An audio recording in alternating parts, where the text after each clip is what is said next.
Selamat pagi pendengar, dari lantai 7 Medan Merdeka Barat Parad 5 Jakarta, inilah Radio Republik Indonesia dengan Warta Berita Pagi.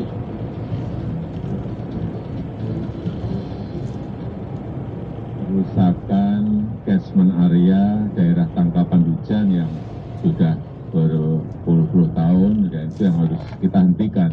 Karena memang masalah utamanya ada di situ, hingga Kapuas meluber karena daerah tangkapan hujannya rusak. Itu yang ingin kita perbaiki.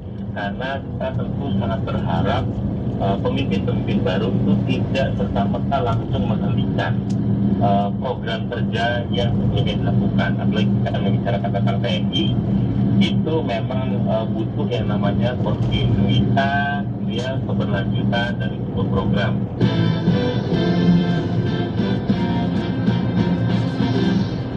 Sari berita, Presiden Joko Widodo menyatakan akan memperbaiki daerah tangkapan hujan di sekitar Sungai Kapuas, Kalimantan. Sementara itu, jelang pelantikan Panglima TNI Jenderal Andika Perkasa selaku calon tunggal dianggap masih menghadapi tantangan yang sama seperti Panglima TNI sebelumnya. Inilah Warta Berita selengkapnya, Rabu 17 November 2021 bersama saya Rudi Zain dan saya Risti Rustarto.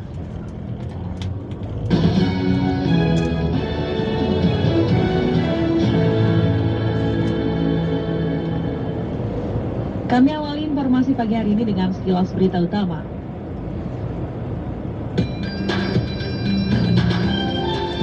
Juru bicara Satuan Tugas Penanganan COVID-19, Wiku Adhisa Smito mengatakan tingkat keterisian tempat tidur atau bed occupancy rate maksud kami atau BOR di Rumah Sakit Darurat Wisma Atlet Jakarta menunjukkan tren kenaikan dalam sepekan terakhir.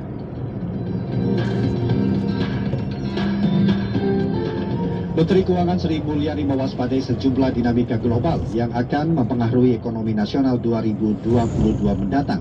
Salah satunya yaitu siapa pihak yang akan menggantikan Gubernur Bank Sentral Amerika Serikat The Federal Reserve atau The Fed, Jerome Powell. Dari mancanegara, Prancis menutup kiprahnya di kualifikasi Piala Dunia 2022 dengan kemenangan atas Finlandia Les Blues dengan menang 2-0 berkat gol dari Karim Benzema dan Kylian Mbappe.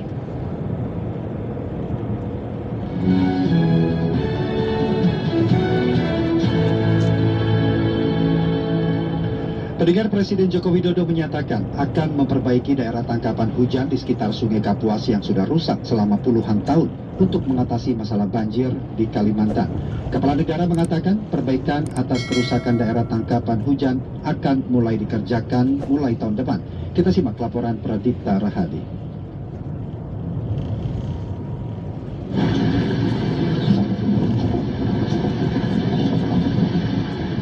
Satu bulan sudah banjir menerjang Kabupaten Sintang, Provinsi Kalimantan Barat. Puluhan ribu orang pergi mengungsi karena banjir yang merendam wilayah tersebut mengakibatkan aliran listrik mati. Menanggapi banjir yang sudah sekian lama itu, Presiden Joko Widodo mengatakan banjir yang terjadi disebabkan oleh kerusakan daerah tangkapan hujan di sekitar Sungai Kapuas yang sudah memakan waktu puluhan tahun. Kepala negara pun berjanji akan memperbaiki daerah tangkapan hujan di sekitar Sungai Kapuas. Ya, itu kan memang karena kerusakan catchment area daerah tangkapan hujan yang sudah berpuluh-puluh tahun, dan itu yang harus kita hentikan.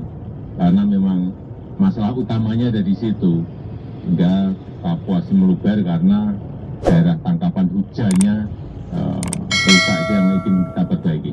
Ya, nanti akan mulai mungkin tahun depan kita bangun nursery, persemaian, kemudian ada penghijauan kembali di daerah-daerah hulu, di daerah-daerah tangkapan hujan, di catchment area itu memang harus diperbaiki.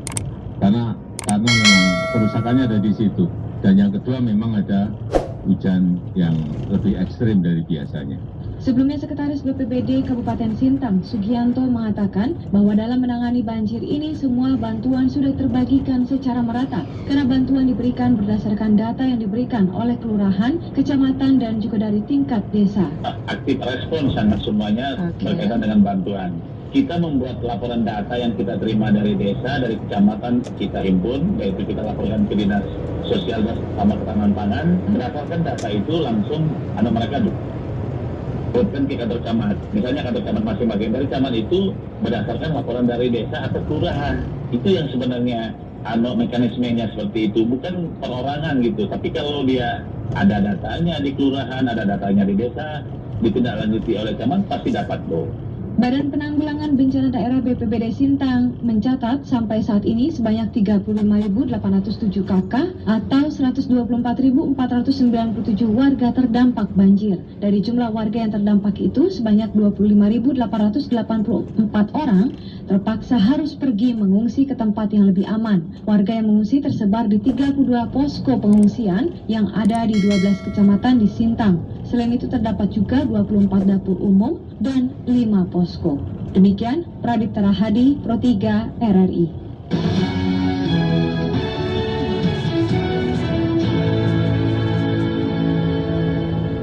Sementara itu pendengar, juru bicara Satgas Penanganan COVID-19, Profesor Wiku Adhisa Smito mengatakan dalam 2 bulan terakhir terdapat 9 negara yang ternyata mengalami lonjakan kasus.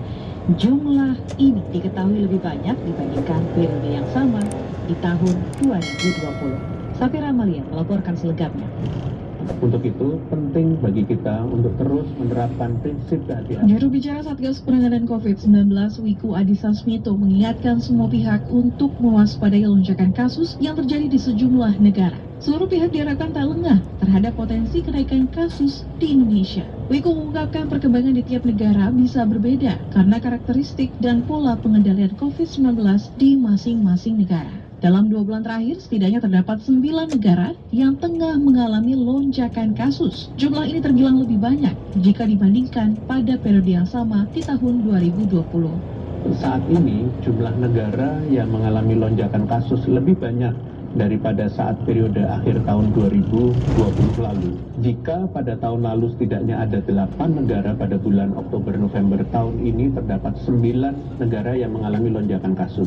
9 negara tersebut adalah Hungaria, Inggris, Singapura, Ukraina, Jerman, Rusia, Italia, Finlandia, dan Australia. Wiku menambahkan kondisi kasus yang kian mengalami penurunan di Indonesia tidak boleh membuat seluruh pihak lengah. Lonjakan kasus pada negara-negara tersebut patut diwaspadai. Sebab penularan COVID-19 dapat terjadi di mana saja, termasuk kasus importasi dari luar negeri. Meskipun kasus COVID-19 di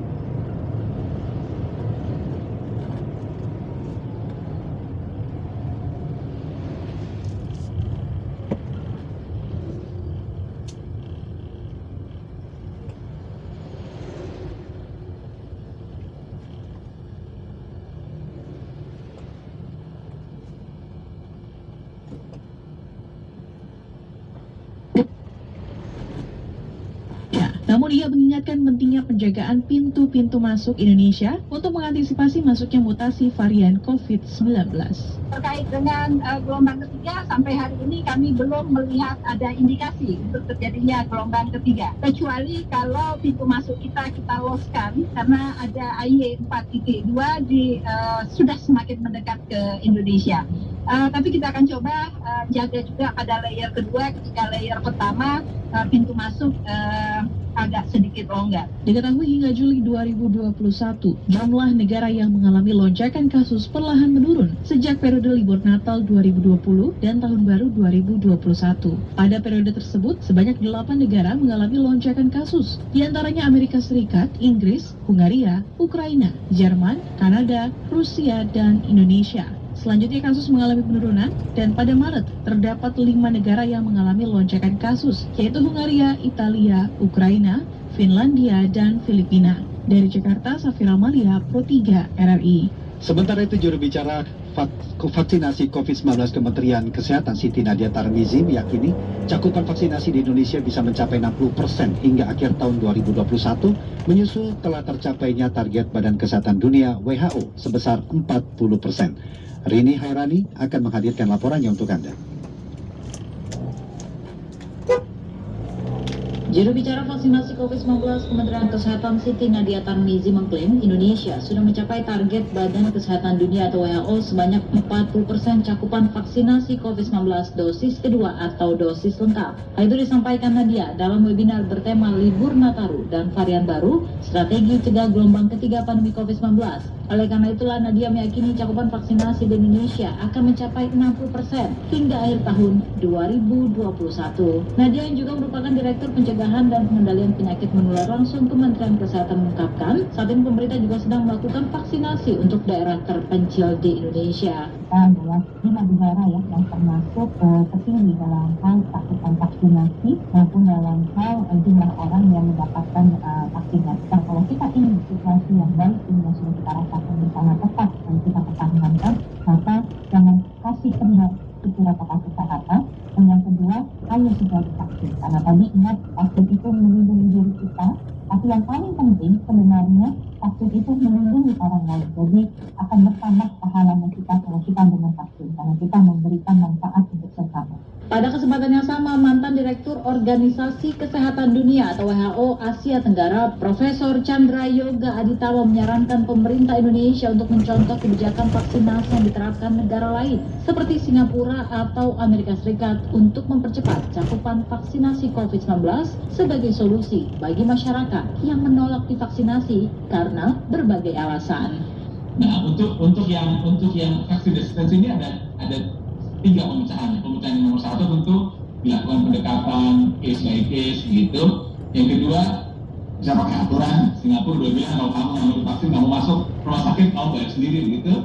Yang ketiga, kalau mau dibalik, anak saya itu dapat LPDP sekarang sedang di New York. Sekarang karena udah susah mencari orang yang mau divaksin. Kalau kita mau divaksin di New York itu, tidak mau divaksin dapat $100. Jadi anak saya sudah pernah divaksin di Jakarta, sampai ke sana vaksin lagi dapat $100. Sementara itu, Duta Besar Republik Indonesia untuk Singapura Suryo Pratomo mengatakan pemerintah Singapura mewajibkan bahkan hingga menerapkan sanksi seperti tidak dibiayai perawatan rumah sakit jika terinfeksi COVID-19 bagi warga yang tidak mau divaksinasi. Sekarang semua orang dipaksa untuk vaksinasi, apa yang dilakukan? Orang yang tidak divaksinasi dan terkena COVID, maka biaya rumah sakitnya harus bayar sendiri. Sebelumnya ditanggung oleh negara. Sekarang orang yang tidak divaksinasi, kalau sakit Anda bayar sendiri. Nah, itu bagian dari upaya pemerintah Singapura.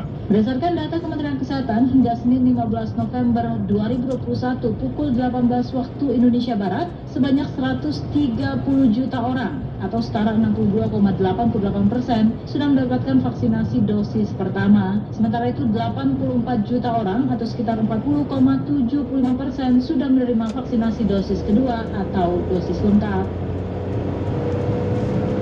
Ya pendengar, kita beralih ke informasi lainnya. Pemerintah Kota Jakarta Selatan menindaklanjuti laporan dari Polda Metro Jaya yang menyebutkan ada 5 rumah, toko atau ruko yang berdiri di atas saluran air di Kemang Utara, Bangka, Mampang Perapatan.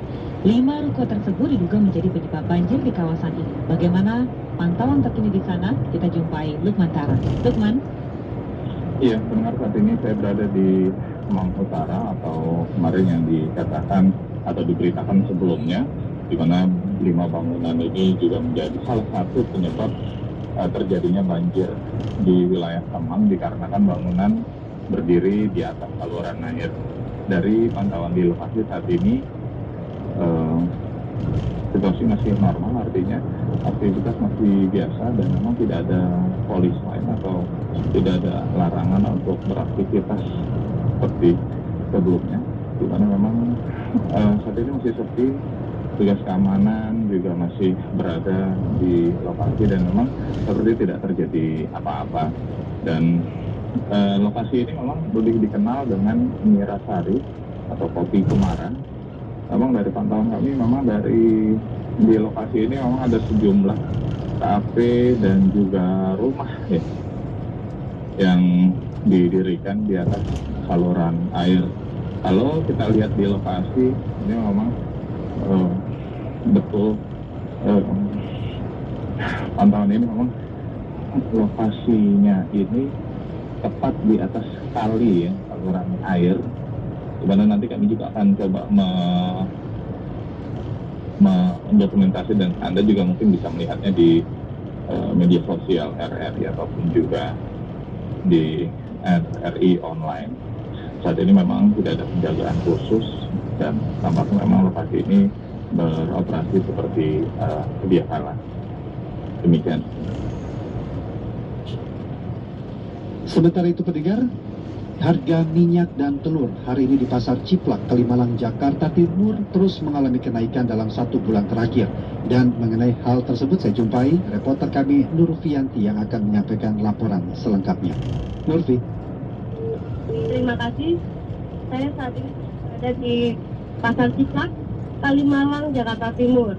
Pantauan harga minyak hari ini, informasi yang saya dapatkan dari penjual sembako Pasar Ciplak, harga untuk minyak curah saat ini mencapai 20.000 per kilo, yang sebelumnya 15.000 per kilo. Untuk minyak bermerek per liter juga terpantau di harga 20.000 dari yang sebelumnya di harga 15.000. Untuk yang 2 liter itu sekarang sudah mencapai Rp37.000 dari yang sebelumnya Rp32.000. Kenaikan terpaut mencapai Rp5.000. Beberapa pedagang menjadi ragu untuk menjual minyak curah karena harga yang tinggi dan keuntungan yang sangat minim. Selain itu, kekosongan barang dari pemasok pun membuat penjual kebingungan karena jika harus membeli dari agen, tentu harga akan lebih mahal lagi. Selain minyak, ada telur juga yang mengalami kenaikan dengan harga per kilonya itu mencapai Rp27.000, yang sebelumnya di harga Rp18.000. Kenaikan yang cukup signifikan hingga mencapai Rp9.000 per kilonya. Kenaikan ini kemungkinan akan terus terjadi hingga awal tahun nanti. Menurut informasi yang diberikan, kenaikan ini sudah terjadi dari sebulan yang lalu dan kenaikan harga terus naik secara bertahap seperti itu. Pembeli pun seringkali mengeluh dengan tingginya harga saat ini dan membuat mereka harus mengurangi jumlah pembelian minyak dan telurnya. Demikian pantauan saya langsung dari Pasar Ciplak, Kalimalang, Jakarta Timur. Nurfianti, Pro 3 RRI melaporkan. Terima kasih Anda masih menyimak Warta Berita Produksi Pusat Pemberitaan Programa 3 Radio Republik Indonesia. Pendengar, menjelang pelantikan Panglima TNI Jenderal Andika Perkasa selaku calon tunggal dianggap masih akan menghadapi tantangan yang sama seperti dilalui oleh Panglima TNI sebelumnya. Informasi tersebut selengkapnya kami hadirkan dalam sesi laporan khusus Pro 3 bersama Niar Abdul Tiloli. Laporan khusus. Laporan khusus. Laporan khusus. Dan menetapkan Jenderal TNI Andika Perkasa SEMA MSc sebagai calon Panglima TNI tersebut. Presiden Joko Widodo dijadwalkan melantik Jenderal TNI Andika Perkasa sebagai Panglima TNI yang baru menggantikan Marsikal TNI Hadi Cahyanto hari ini di Istana Negara. Sebelumnya, selain Jenderal Andika Perkasa, nama Kepala Staf Angkatan Laut Laksamana TNI Yudo Margono juga disebut menjadi salah satu kandidat calon Panglima TNI. Untuk itu, jelang pelantikan Panglima TNI yang baru, Laksamana TNI Yudo Margono memastikan bahwa jajarannya di TNI Angkatan Laut akan loyal terhadap siapapun pimpinan TNI terpilih. Dari awal kan sudah saya sampaikan bahwa militer itu adalah pertama adalah loyalitas. Jadi jangan ragukan loyalitas TNI AL, jangan ragukan loyalitas marinir yang selama ini sudah terbukti. Ya, saya kira itu saja. Saya kira siapapun pemimpinnya kita harus loyal. Sementara itu, pengamat militer dari Universitas Paramadina Dr. Anton Aliabas kepada RRI menyebut terdapat catatan menarik dari Jenderal TNI Andika Perkasa terkait rencananya melanjutkan sejumlah program yang telah dimulai oleh Marsikal TNI Hadi Cahyanto selaku Panglima TNI sebelumnya. Juga yang menjadi catatan adalah misalnya program kerja yang ditawarkan Jenderal Andika Perkasa itu juga melanjutkan dari program dari Marsikal Hadi Cahyanto, dan bagi saya itu adalah salah satu hal yang patut diapresiasi karena kita tentu sangat berharap pemimpin-pemimpin baru itu tidak serta-merta langsung menghentikan program kerja yang sebelumnya dilakukan. Apalagi kita membicarakan tentang TNI, itu memang butuh yang namanya kontinuitas, keberlanjutan dari sebuah program. Menurut Anton, Jenderal Andika juga masih akan menghadapi sejumlah tantangan yang sebelumnya telah dilalui oleh para Panglima TNI, terutama terkait dinamika keamanan beberapa daerah di Indonesia yang masuk dalam daftar daerah rawan. Saya melihat memangnya kalau dalam jangka pendek tentu saja dinamika keamanan domestik dan regional yang memang juga dihadapi oleh Mas Hadi Cahyanto ini mau tidak mau juga harus direspon oleh seorang Jenderal Andika Perkasa. Itu bagaimana dinamika keamanan ada di Aceh, Poso, Papua, lalu juga kita bicara dengan kawasan, Lampung, Sulawesi Selatan dan lain-lain. Itu membutuhkan porsi atensi yang memadai. Jadi kalau misalnya saya melihat 8 fokus implementasi program Jenderal Andika, saya melihat setidaknya 6 dari 8 fokus itu harus diarahkan ke sana. Seperti penguatan pelaksanaan tugas TNI yang harus dilaksanakan undang-undang, penguatan operasi perbatasan, pendekatan kesiapsiagaan dan lain-lain. Itu satu hal saya pikir tentu ada kita akan berbicara tentang tantangan jangka menengah dan panjang. Itu terkait bagaimana misalnya ikut serta TNI dalam mendorong pemenuhan pembangunan kekuatan pertahanan tetap tidak esensial, karena kalau melihat 2019 kemarin kan ada miss dari target pembangunan kekuatan pertahanan minimum kita. Diketahui kemarin Presiden Joko Widodo telah memanggil Marsikal TNI Hadi Cahyanto dan Jenderal TNI Andika Perkasa untuk menggelar pertemuan di Istana sebelum pelantikan pada hari ini. Jenderal TNI Andika Perkasa akan menggantikan Marsikal TNI Hadi Cahyanto yang telah memasuki masa pensiun terhitung sejak 8 November 2021. Sementara jabatan Jenderal Andika sebelumnya, yaitu Kepala Staf Angkatan Darat, diketahui masih kosong. Dari Jakarta, Mira Abdulitololi, Pro 3 RRI.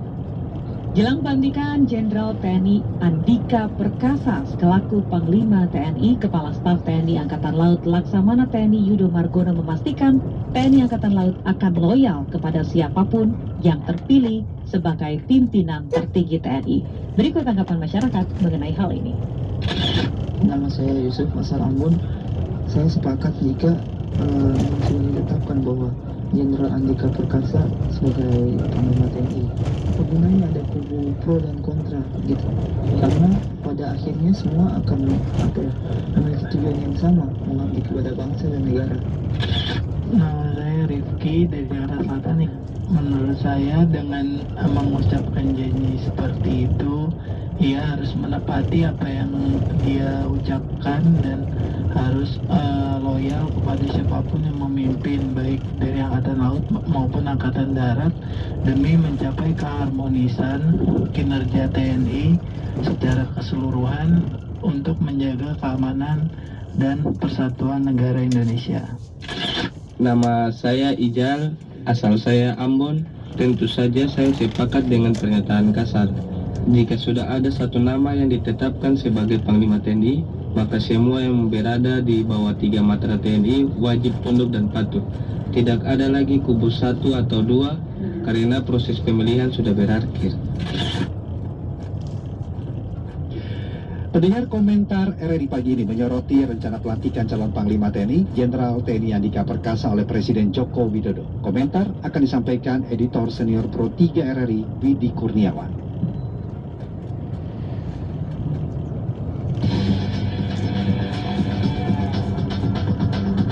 Editorial Pro 3. Selamat pagi pendengar.